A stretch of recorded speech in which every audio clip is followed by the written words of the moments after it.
तो अमेरिका ने ईरान को 10 दिन का अल्टीमेटम दिया है। नमस्कार, मैं हूं नीलू। लेकिन इसी बीच बातचीत को लेकर अब एक आशा ईरान के विदेश मंत्री ने जताई है, वो भी हम आपको बताएंगे। आज बातचीत इसी पर होगी कि वो आशा क्या है, क्या किसी तरह की कोई डील हो जाएगी और क्या युद्ध की जो स्थिति बनी है वो खत्म हो जाएगी।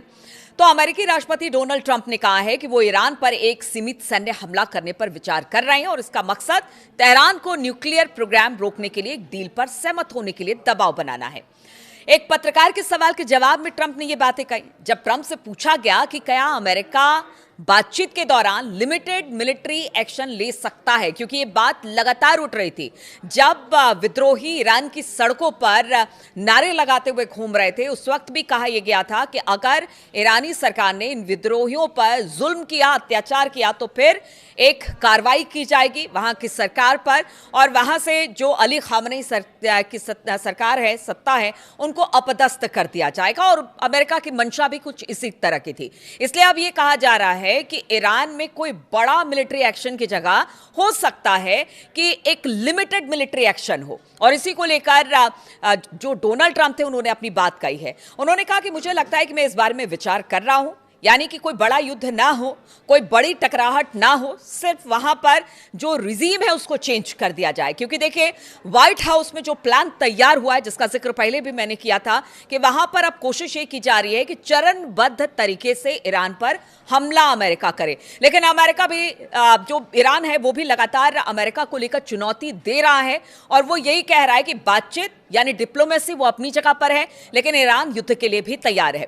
और इसी बीच ईरान के विदेश मंत्री अब्बास अरागची ने उम्मीद जताई कि अगले कुछ दिनों में अमेरिका के साथ एक प्रस्तावित डील तैयार हो जाएगा। देखिए, दूसरे दौर की जो जिनेवा में बातचीत हुई, उसके बाद से अब्बास अरागची का एक एक्स पर पोस्ट आया है। उन्होंने इसमें बड़ी उम्मीद जताई है कि हो सकता है कि कोई डील पर हम पहुंच जाए, अमेरिका और ईरान किसी डील पर पहुंच जाए और अब जो युद्ध की आशंका है वो ना के बराबर हो। शुक्रवार को ट्रंप के बयान के कुछ घंटे पहले विदेश मंत्री अरागची ने एक टीवी इंटरव्यू में कहा कि उनका देश अगले 2 से 3 दिनों में एक ड्राफ्ट डील को फाइनल करने का प्लान बना रहा है।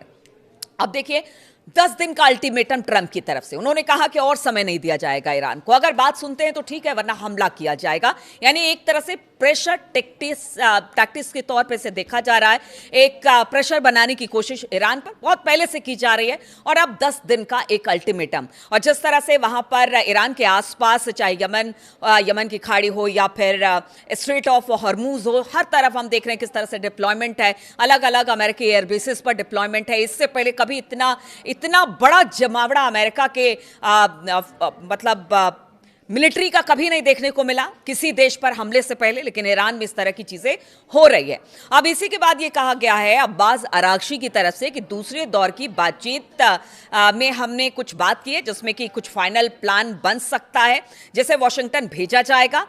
अब्बास अरागची ने कहा कि जो समाचार एजेंसी एपी है, उसके रिपोर्ट के अनुसार अरागची ने कहा कि मुझे नहीं लगता कि इसमें ज्यादा समय लगेगा। यानी जो 10 दिन का अल्टीमेटम है ट्रंप की तरफ से, उससे पहले ही शायद सब कुछ हो जाए और 1 हफ्ते या उससे ज्यादा समय में हम जो एक टेक्स्ट है, असली गंभीर बातचीत शुरू कर सकते हैं। यानी एक खाका तैयार कर लिया जाएगा और फिर आगे बातचीत उस पर होगी। यानी कि युद्ध ईरान भी नहीं चाहता। यूएन को भी चिट्ठी लिखी थी, उसमें भी वही उन्होंने कहा था कि देखिए, युद्ध हम नहीं करेंगे, लेकिन हमला होगा तो फिर हमला हमारी तरफ से भी होगा। और यही बात अब्बास अरागची ने भी कहा है कि हम बातचीत कर रहे हैं, किसी नतीजे पर पहुंच जाएंगे। एक ड्राफ्ट तैयार कर लिया गया और फिर आगे उस पर गंभीर बातचीत होगी और उसको बहुत जल्द हम 1 हफ्ते के अंदर अंदर शुरू कर सकते हैं। अमेरिका और उसके यूरोपीय सहयोगियों को शक है कि हो सकता है कि इस बातचीत के दौरान ही ईरान परमाणु हथियार बढ़ाने की तरफ आगे बढ़ जाए। तेहरान ने इन आरोपों से हमेशा इनकार किया है कि देखिए, हम किसी तरह से कोई परमाणु कार्यक्रम नहीं चला रहे या हमारी मंशा परमाणु बम बनाने की नहीं है। अमेरिकी और ईरानी अधिकारियों ने तेहरान के परमाणु कार्यक्रम पर स्विट्जरलैंड के जिनेवा में मुलाकात की और फिर कहा कि बातचीत में प्रगति हुई है। ईरान और अमेरिका दोनों ने संकेत दिया कि अगर बातचीत फेल हो जाती है तो फिर वो जंग के लिए तैयार है।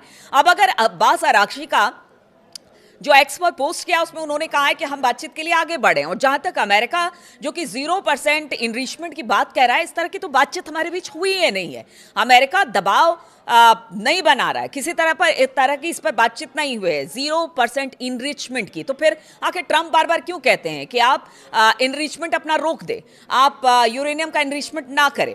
तो इस तरह की बात क्यों आती है? लेकिन अब्बास अरागची कहते हैं कि देखिए, ट्रंप के जो उनका एक पूरा का पूरा ग्रुप है, उसके अंदर ही कुछ ऐसे लोग हैं जो कि ये चाहते हैं कि युद्ध हो, चाहे उस युद्ध का आधार कुछ भी हो। तो वो अब्बास अरागची ये भी कह रहे हैं, लेकिन उन्होंने यही कहा है कि डिप्लोमेसी से इस समस्या का हल निकल जाएगा। लेकिन वो ये भी कहते हैं कि अगर जंग हुई तो जंग के लिए भी हम तैयार हैं। अरागची ने शुक्रवार को कहा कि हम डिप्लोमेसी के लिए तैयार हैं और हम निगोसिएशन के लिए उतने ही तैयार हैं जितना हम जंग के लिए तैयार हैं। इस बीच अमेरिकी सेना मिडिल ईस्ट में ईरान के आसपास अपनी मौजूदगी लगातार बढ़ा रही है। अमेरिका ने दुनिया के सबसे बड़े warship USS Gerald R Ford को इस इलाके की तरफ रवाना कर दिया और बहुत जल्दी कहा जा रहा है 2-3 दिन में वो ईरान के आसपास पहुंच जाए। शुक्रवार को मैरीटाइम फोटोग्राफरों से पोस्ट की गई तस्वीरों से पता चलता है कि ये जिब्राल्टर की खाड़ी से गुजरकर भूमध्य सागर में प्रवेश कर गया है। वहीं सैटेलाइट तस्वीरें बताती हैं कि ईरान ने भी अपनी तैयारी मजबूत की है।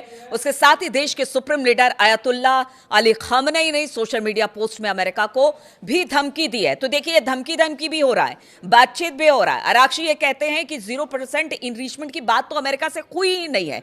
हम एक ड्राफ्ट तैयार कर रहे हैं और हमें लगता है कि आगे बातचीत हो सकती है। लेकिन अरागची अपनी जगह सही है, डिप्लोमेसी अपनी जगह हो रही है, लेकिन टेंशन अब भी बरकरार है। और इसी बीच हम आपको बता दें कि जिस तरह से टैरिफ को लेकर अमेरिका के सुप्रीम कोर्ट ने फैसला सुनाया है, उससे क्या थोड़े दिन अभी सदमे में रहेंगे? क्योंकि देखिए, इससे जोड़ना भी जरूरी है, क्योंकि ईरान के साथ जो देश इस वक्त किसी तरह का व्यापार कर रहा है, उसको धमकी लगातार अमेरिका दे रहा है कि देखिए, आप अगर उसके साथ किसी तरह का व्यापार करते हैं तो आप पर अतिरिक्त टैरिफ लगा दिया जाएगा। तो आप इस टैरिफ के बाद भी क्या सदमे में थोड़े दिन जो डोनाल्ड ट्रंप है वो रहने वाले हैं? इसका असर भी इस युद्ध पर पड़ेगा। इस पर हमारी नजर बनी रहेगी। आप बने रहिए हमारे साथ।